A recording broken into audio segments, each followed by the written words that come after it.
Բարի օր հարգելի հետևորդներ, եթերում է IBC լուրերն է, ես Գառնիկ Թաֆյանն եմ, կարևորը նախ համառոտ։ Ձերբակալել են Ավետիք Չալաբյանին, ինչ մեղադրանք են առաջադրել քաղաքական գործչի նկատմամբ։ 10 հոգևորականի թույլ չեն տվել լքել երկիրը, ինչ արգելքի են բախվել թեմերում ծառայողները։ Գերիների հարցի վերաբերյալ ասուլիս ԱՄՆ կոնգրեսում ինչ հարցեր են բարձրացրել կոնգրեսականները։ Կապուղիների նոր խաղը ինչ է ենթադրում Հայաստանի և Ադրբեջանի տարածքներով ինտերնետային տրաֆիկի տարանցման գործընթացը։ ԱՄՆ Սենատն Իրանի մասին բանաձև է ընդունել, ինչ է այն ենթադրում։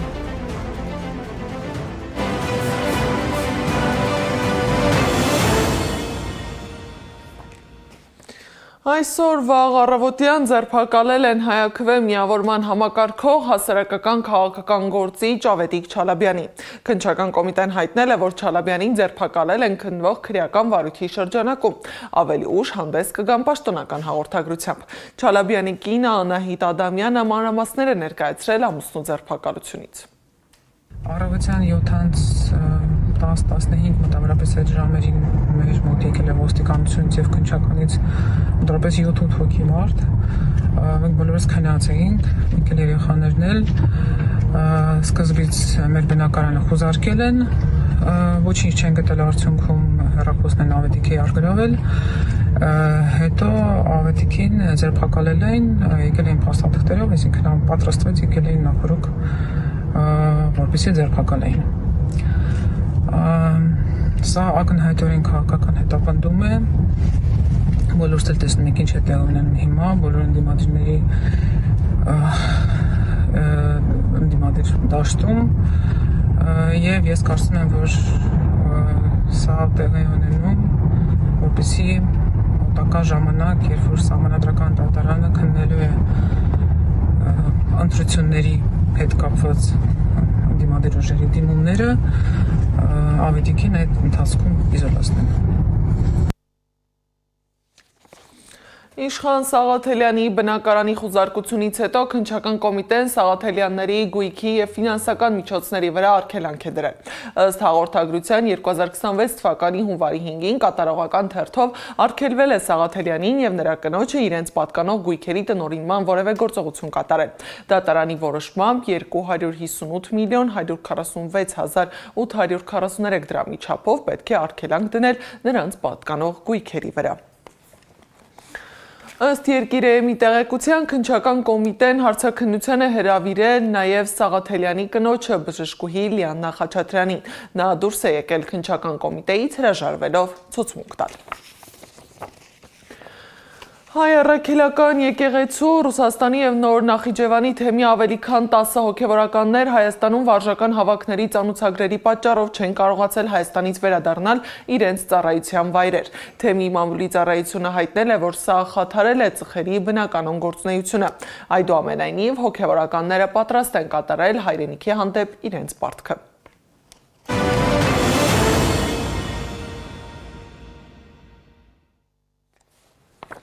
ԱՄՆ կոնգրեսում տեղի է ունեցել ասուլիս Բաքվում ապօրինաբար պահվող հայ գերիների հարցի վերաբերյալ։ ԱՄՆ կոնգրեսականներ Բրեդ Շերմանի և Ջիմ Կոստան հայտարարել են, որ Բաքվում հայերը դատապարտվել են Արցախի բնիկ ժողովրդի արժանապատվության և ինքնորոշման իրավունքին հավատալու համար։ Շերմանն ընդգծել է, որ Ադրբեջանում մարդու իրավունքների պաշտպանները ազատության մակարդակը գնահատում են ընդամենը 6 միավոր 100-ից, և նույնիսկ սեփական քաղաքացիները չեն կարող հույս դնել արդար դատավարության վրա։ Իսկ հայերի դեմ տասնամյակներ շարունակ տարվում է այլատյացության պետական քաղաքականություն։ 2020 թվականի պատերազմից հետո Բաքուն շարունակում է պատանդներ պահելու պրակտիկան գործածել հայ հասարակությանը վախեցնելու համար։ Հայ զինծառայողների մահապատիժների սարսափելի կադրերը, որոնք տարածել են հենց հանցագործները, բազմիցս հայտնվել են համացանցում։ Միացյալ Նահանգների իշխանությունը պետք է գործածի բոլոր հասանելի գործիքները Բաքվի վրա ճնշում գործադրելու համար։ Շերմանը մշակել և ներկայացուցիչների պալատի արտաքին հարաբերությունների հանձնաժողովի նախագահի հետ համաձայնեցրել է հատուկ փոփոխություն, որը պահանջում պահանջում է Վաշինգտոնից վճռական գործողություններ ձեռնարկել կալանավորվածների ազատ արձակումն ապահովելու համար։ Առանց բանտարկյալների ազատ արձակման տարածաշրջանում երկարատև խաղաղություն չի լինի։ Ջիմ Կոստան էլ հայտարարել է, որ ԱՄՆ-ի Ադրբեջանին տրամադրվող ռազմական օգնությունը պետք է ամբողջությամբ դադարեցվի, մինչև Բաքուն իրական քայլեր չձեռնարկի բոլոր հայ բանտարկյալներին անհապաղ ազատ արձակելու եւ իր զորքերը Հայաստանի օկուպացված տարածքներից ամբողջությամբ դուրս բերելու համար։ Քաղաքական գործիչ անձամբ դիմել է ԱՄՆ պետքարտուղարին պահանջելով գործածել դիվանագիտական լծակները, ներառյալ միջազգային կառույցները, տարածաշրջանի քրիստոնեական մշակութային եւ կրոնական ժառանգությունը պաշտպանելու եւ կալանավորվածների ազատ արձակումն ապահովելու համար։ Ամերիկայի Հայդատի հանձնախմբի անունից ասուլիսին մասնակցել է Արամ Համբարյանը։ Ասուլիսն էլ կազմակերպվել է հանձնախմբի իրականացրած աշխատանքների շրջանակում։ Ներկայացուցիչը մանրամասներ է պատմել։ Այս գոչերուն գողքին շատ հստակ փանացևեր կան եւ բարեփոխման առաջարկներ կան, որ Ամերիկայի հայտարարի հանձնախումբը կհետաբնթե եւ այս կոնգրեսականները կղեկավարեն։ Այս հաջորդ երկու շաբթվան ընթացքին գարկմը մեծ ամերիկյան անվտանգության հետ կապված, արտաքին օժանդակության հետ կապված փանացևեր կան, որ կոնգրեսը պիտի քննարկե։ Ադոնց մեջ Ամերիկայի հայտարարի հանձնախումբը աշխատակցելով այս կոնգրեսականներուն հետ գտեսնենք, որ մոտավորապես 8 դարբեր բարեփոխիչ առաջարկներ ներկայացված են այդ մեծ փանացևերուն, որոնք կընդգրկեն հայամետ դարբեր առաջարկներ, adonց մեջ կա անշուշտ գոչեր, որ ռազմակերիները անմիջապես ազատ արձակվին, adonց մեջ կան գոչեր, որ ամերիկյան ռազմական օժանդակությունը թեպի Ադրբեջան գենա եւ 907-րդ փանացևը, որ 1992-ին որթեգրված է, ամեն ցևով կորզաթրվի։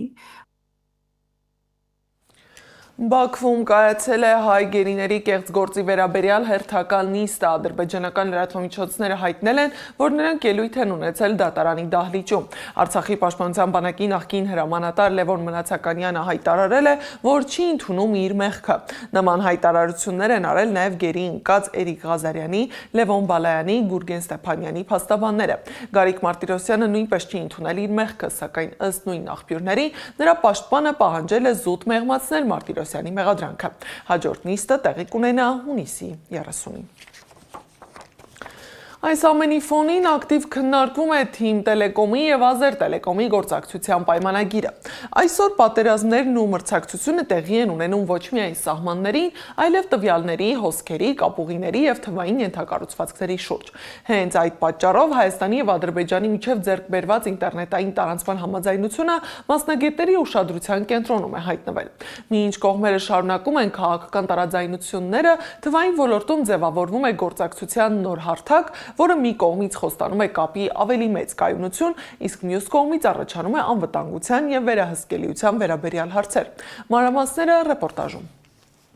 Մինչև Երևանն ու Բաքուն շարունակում են չհամաձայնեցնել խաղաղության պայմանագրի վերջնական տեքստը, երկու երկրի միջև գործակցության նոր ձևաչափ է ձևավորվում, այս անգամ թվային տիրույթում։ Հայկական եւ ադրբեջանական հեռահաղորդակցական օպերատորները պայմանավորվել են միմյանց տարածքներով ինտերնետային տրաֆիկի տարանցման շուրջ։ Գործարքը ներկայացվում է որպես կապուղիների դիվերսիֆիկացման եւ հեռահաղորդակցության ցանցերի հուսալիության բարձրացման քայլ։ Սակայն մասնագետները հիշեցնում են, երբ խոսքը վերաբերում է կրիտիկական ենթակառուցվածքներին, հարցը միայն բիզնեսի մասին չէ, այն նաեւ ազգային անվտանգությանը, վերահսկելիությանը եւ թվային ինքնիշխանությանն է առնչվում։ Ինչ է ենթադրում այս համաձայնագիրը, ինչ կարող է շահել Հայաստանը եւ արդյոք կան ռիսկեր, երբ հակամարտության պատմություն ունեցող երկու երկիր սկսում են գործակցել ինտերնետային ենթակառուցվածքների ոլորտում։ Հայաստանը վերջին տարիներին իր ինտերնետային կապը ապահովել է այլ երթուղիներով։ Այս ֆոնին հարց է առաջանում, ինչով է պայմանավորված այժմ Ադրբեջանի ենթակառուցվածքների օգտագործման հնարավորությունը եւ արդյոք այս գործակցությունը կարող է ռիսկային դառնալ հարաբերությունների սրման դեպքում։ Այդ թվում ինտերնետային կապի կայունության տեսանկյունից։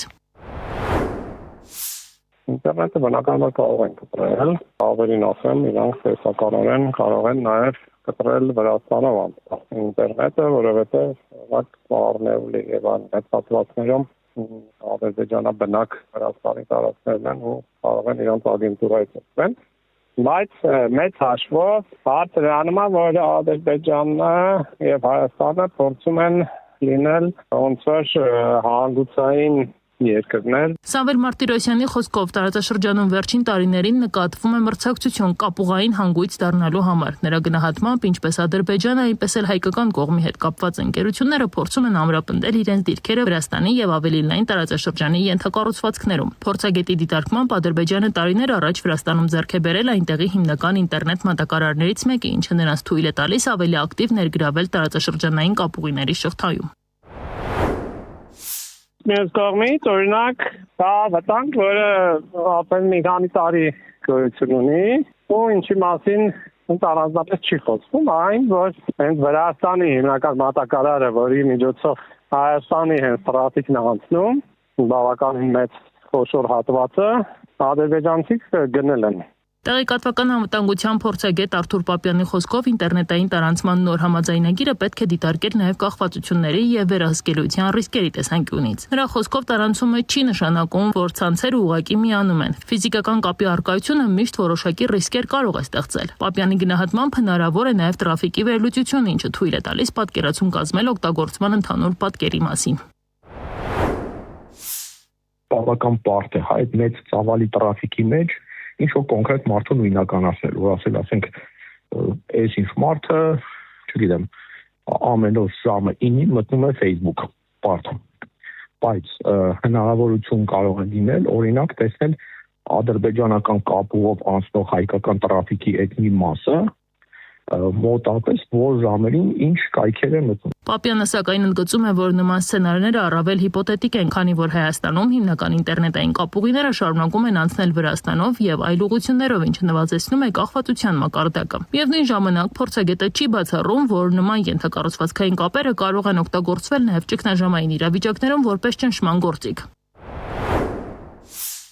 Ես օրինակ այս պայմանավորվածությունը կապում եմ նաև Ադրբեջանի մտահոգությամբ, որ Իրանում շարունակվող ռազմական գործողությունների ֆոնին Իրանը կարող է իր համար խոչընդոտներ ստեղծել Ադրբեջանի Նախիջավանի միջև կապի համար, եւ դրա համար փորձում են Հայաստանի տարածքով իրենց համար ստեղծել այլընտրանք։ Սա շատ նման է նույն այդ թրիփ ճանապարհի։ Պապյանի գնահատմամբ Հայաստանը ներկայում ունի մի քանի այլընտրանքային կապուղիներ, ինչը որոշակիորեն նվազեցնում է մեկ ուղղությունից կախվածության ռիսկերը։ Ապրելու երկիր կուսակցության համահիմնադիր Մանեթ Հանդիլյանն է անդրադարձել թեմային։ Նա շեշտել է, որ նույնիսկ զրոյական ռիսկերով, ահռելի տնտեսական օգուտներով գործակցությունը մի երկրի ընկերության հետ, որտեղ գերեվարված են մեր հայրենակիցները, անընդունելի է։ Այս պայմանում ցանկացած գործակցություն, հատկապես ռազմավարական ենթակառուցվածքներին եւ կապի համակարգերին առնչվող, չի կարող գնահատվել միայն տնտեսական շահույթի չափանիշներով եւ լինել անվտանգ։ Իսկ իրական խաղաղություն, այո, հնարավոր է, եւ հայկական կողմը եւս նախապայմաններ պետք է ունենա այդ գործընթացում։ Մնացածը փուչիկներ են, որ արդեն 8 տարի է պայթում են մեր ազգի գլխին։ Armenpress-ի հետ հարցազրույցում Թիմ Տելեկոմ Արմենիայի համահիմնադիր ու տնօրենների խորհրդի նախագահ Ալեքսանդր Եսայանն էլ հայտարարել է, որ սա բացառապես բիզնես գործարք է, ազգային անվտանգությանն առնչվող որևէ ռիսկ չկա։ Տելեկոմ Արմենիայի եւ Ազերտելեկոմի միջև նախորդին ստորագրված համաձայնագրով հայկական ընկերությունը կոմերցիոն հիմունքներով տարանցիկ ինտերնետի մատակարարում է իրականացնելու Նախիջևան-Ադրբեջան ուղղություններով։ Այս գործակցությունը չի նախատեսում երկրների միջև տվյալների փոխանակում, սա պարզապես ինտերնետի տրանզիտի պայմանագիր է, քանի որ ինտերնետ տրաֆիկի վաճառքը հիմնականում իրականացվելու է Տելեկոմ Արմենիայից դիմացի կողմի համար պոտենցիալ ռիսկերն ավելի բարձր են։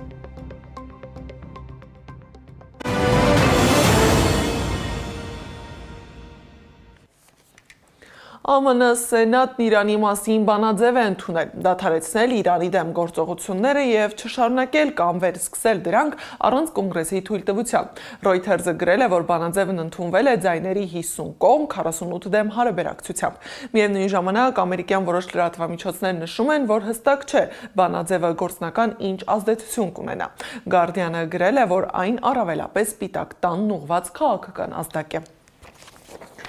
Պակիստանի վարչապետ Շահբազ Շարիֆը հայտարարել է, որ Թեհրանի հրթիռային ծրագրի կրճատման հարցը չի հիշատակվում ԱՄՆ-ի եւ Իրանի միջև փոխըմբռնման հուշագրում։ Ավելին, կողմերը չեն էլ քննարկել այն։ Հիշեցնեմ, որ Իրանի նախագահ Փեզեշքյանն ու արտգործնախարար Աբբաս Արաղչին Պակիստանի մայրաքաղաք Իսլամաբադում են։ Այցի նպատակն է քննարկել Շվեյցարիայում տեղի ունեցած բանակցությունները առևտրի, էներգետիկայի, սահմանային անվտանգության եւ տարածաշրջանային կապերի ոլորտներում երկկողմ գործակցությունը խորացնելու ուղիները։ Միջազգային լուրերը ռեպորտաժում։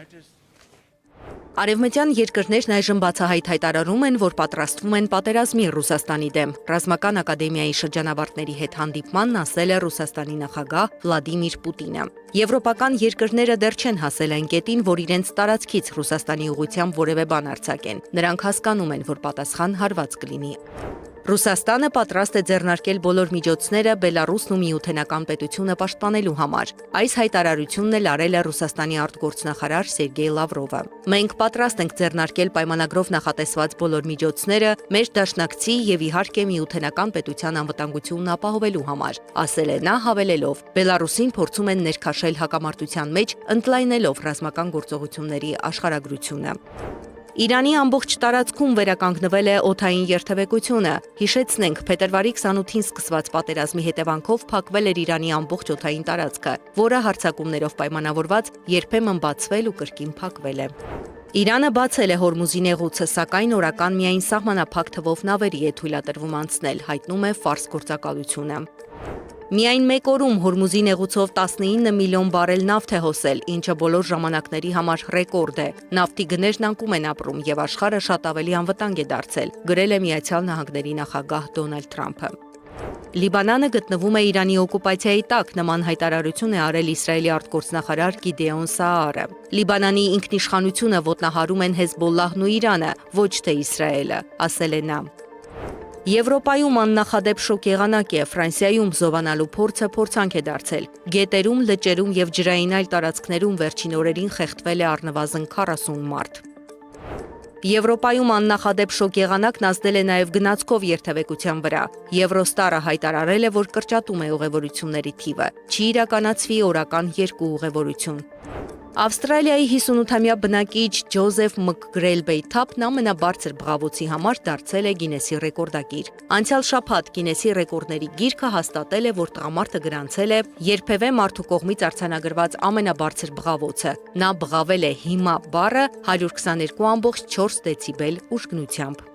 Welcome to Canberra! Եվ վերջում, երբ խոսքը վերաբերում է սպորտին, քաղաքականությունը հետին պլան է մղվում։ Հրապարակվել է տեսանյութ, թե ինչպես են Շվեյցարիա բանակցությունների մեկնած Իրանի արտգործնախարար Աբբաս Արաղչին եւ իրանական պատվիրակության այլ անդամներ ուղիղ եթերում դիտում աշխարհի առաջնության Իրան-Բելգիա հանդիպումը։ Նշենք, որ խաղն ավարտվել է ոչ ոքի 0-0 հաշվով։ Զարա Սարգսյան, Նոնա Գևորքյան, ABC Media։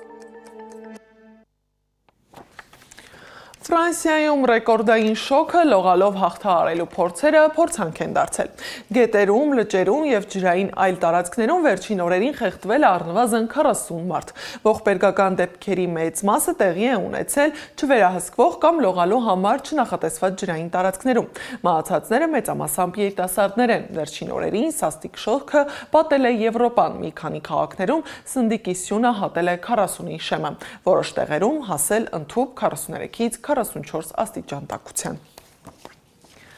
Այս ժամի համար նախատեսել էինք այսքանը, շարունակեք հետևել մեզ սոցիալական բոլոր հարթակներում, ABC լուրերը եթերում կլինի ժամը 15-ին, տաղավարում կաշխատի Սվետլանա Պետրոսյանը։